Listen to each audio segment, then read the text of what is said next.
ఏడోకేడోకో అయిపోయింది బొజ్జు.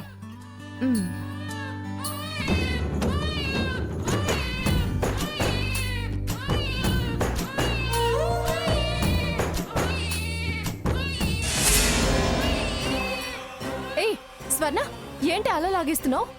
వాడు చిరాకు పడుతున్నాడు. అచ్చో స్వర్ణ, ఇదిగో ఈ డ్రెస్ వై.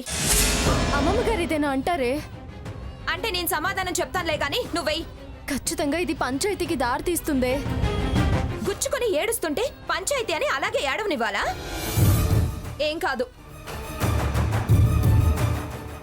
ఎయ్యక్క. ఓ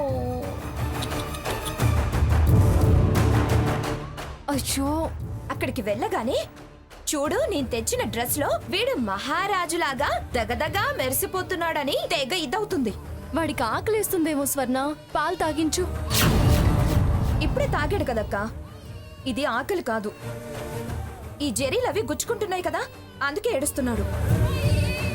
ఆవిడి గారు కనకపు తొడుగులు తొడగాలనుకుంది, వీడికి కంపరంలా అనిపించి ఏడుస్తున్నాడు. నమస్కారం మంగమ్మ గారు. నమస్తే. వచ్చావా? బొడ్డు కోసిన మంత్రసానిలా అలా పేరు పెట్టి పిలుస్తావేమిటి? పిన్నిగారనో పెద్దమ్మగారనో పిలవచ్చు కదా. పిలవగానే ఎగేసుకొని రావటం కాదు. 10 మందిలోకి వచ్చేటప్పుడు కాస్త పిలుపు నేర్చుకుని రావాలి. నేనేం తప్పనిలేదే గారు అన్నానుగా. గారన్నావో బూరన్నావో, నీ వయసు ఏమిటి, నా వయసు ఏమిటి?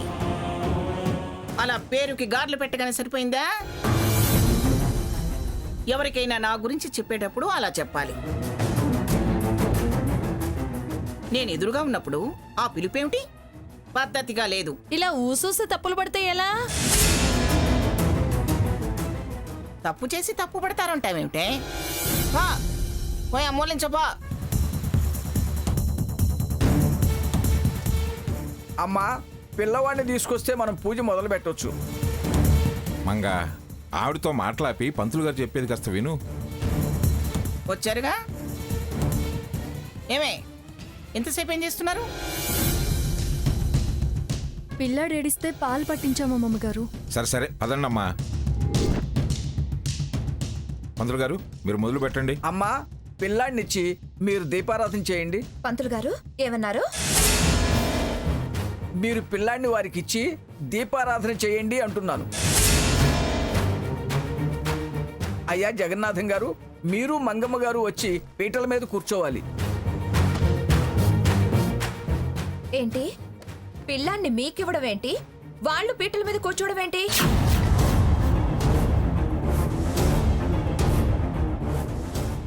పిల్లాడి తల్లిదండ్రులం మేమున్నాంగా. మాకు తెలుసమ్మా, మీ వంశాచారం ప్రకారం పిల్లాడిని అరిటాకులో బియ్యం మీద పడుకోబెట్టాలి. అంటే అన్నపూర్ణ ఒడిలో పెట్టి స్వామివారికి దత్తత ఇవ్వాలి.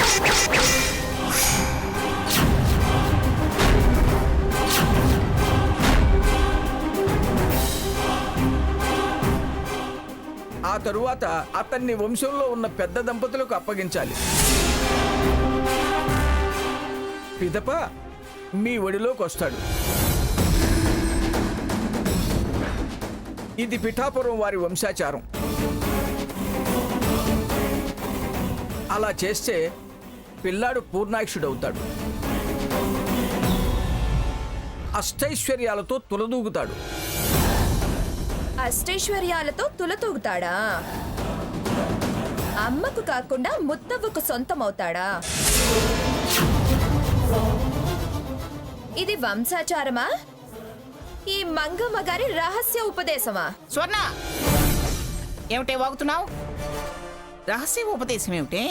లేకపోతే ఏంటి? పిల్లల్ని అన్నపూర్ణ ఒడిలో పెట్టడం ఏంటి? దేవుడికి దత్తత ఇవ్వడం ఏంటి? ముందు పెద్ద దంపతులు అందుకోవడం ఏంటి? ఆ తర్వాత నాకు భిక్ష వేయడం ఏంటి?